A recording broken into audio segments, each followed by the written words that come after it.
Hello mga ka-rolls! Another day, another cake. Kamusta na kayo? For today's video, gagawa tayo ng LOL na cake. Ay teka mali, LOL kasi League of Legends, yung panlalaki, hindi yung LOL na pang bagets na girl. Sorry na, wala naman kasi akong alam sa mga mobile games na yan. Ang alam ko lang Gardenscapes. Level 3,000 something na pala ako doon. Wala lang, share ko lang. For the struggle mag-voice over, ang hihingi ng mga aso ng kapitbahay, hindi yata pinapakain. Shoutout sa aking neighbor, pakainin mo na yung mga aso mo, nagugutom na sila.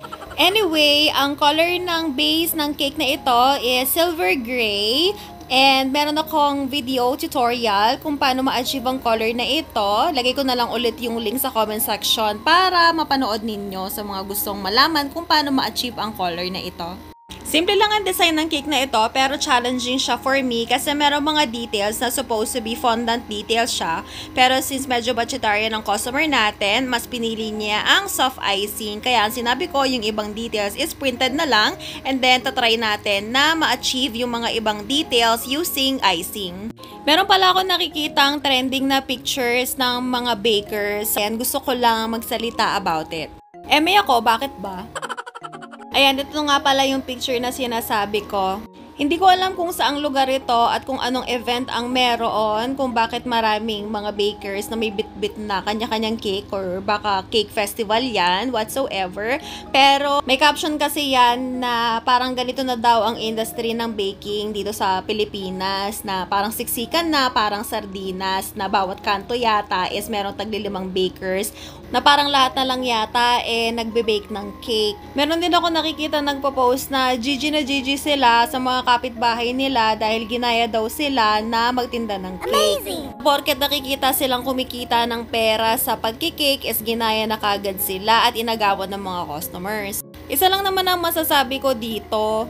Kahit na ano pang produkto ang itinda mo, meron at meron kang kakompetisyon. Kaya kung sa ngayon, nauna kang mag-bake ng cake and then kinabukasan, yung kapitbahay mo is nag-umpisa na rin magtinda ng cake, huwag sasama ang iyong loob. Hindi mo naman kasi sila papakainin kapag ka nagutom sila, diba? Kaya hayaan mo rin silang mag-hustle sa buhay dahil kailangan din nila yan. Gawin mo is mag-focus ka lang sa negosyo mo at galingan mo pa lalo. Para kahit na marami ikaw nakakompetensya, ang mga dati mong customers ay mananatiling sa iyo at ang mga bagong customers ay mapupunta rin sa iyo. Huwag rin sasama ang loob mo na kung yung mga suki mo o dati mong customers sumubok ng ibang bakers.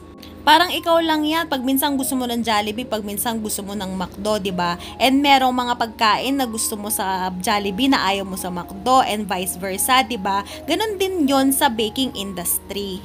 May kanya-kanya tayong menu, may kanya-kanya tayong bestseller, may kanya-kanya tayong niche. Merong mga bakers na magaling sa fondant, merong mga bakers na magaling mag-drawing, merong mas masarap yung chocolate nila kaysa sa chocolate mo, pero mas masarap yung vanilla mo kaysa sa vanilla nila. Imbis na panghinaan ka ng loob dahil marami na ikaw nakakompetensya, gawin mo itong motivation to do better. At syempre, ang pinaka-importante sa lahat is wag kang maninira ng kapwa mo baker. Amazing! Laging tatandaan na walang magandang maidudulot kapag ka may ginagawa kang masama sa iyong kapwa. Basta't magpatuloy ka lang, mag-focus ka lang sa sarili mong goal and sarili mong pangarap, pagbutihin ang iyong craft, hanggang naniniwala ka sa kakayahan mo, panigurado, meron at merong customer na magtitiwala sa'yo. O diba ang sabi ko, isa lang ang masasabi ko sa trending na picture na yon pero ang dami kong sinabi. Okay, balik na tayo sa cake natin. So, kung makikita ninyo, naglagay ako ng parang stage dun sa may bandang gitnang part kung saan ipapatong natin yung character natin. Same color lang siya sa base cake natin, pero hinaluan ko siya ng mas darker na gray. And then, minix-mix ko lang para magkaroon siya ng effect. And then, dinutdut ko ng palette knife para magbuka siyang bato-bato.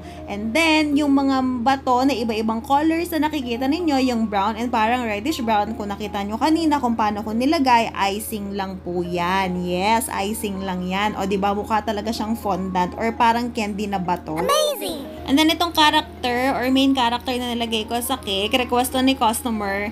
Hindi ko alam yung pangalan niya, nakalimutan ko na. Pero naghanap na lang ako sa Google nung pinakamaganda na itsura nung character na sinend ni customer para naman maganda siyang tingnan sa cake natin. And then yung name topper natin or yung dedication topper natin, of course, mano-mano natin na kinat yan using our precision knife. At ito na ang final result. O, diba?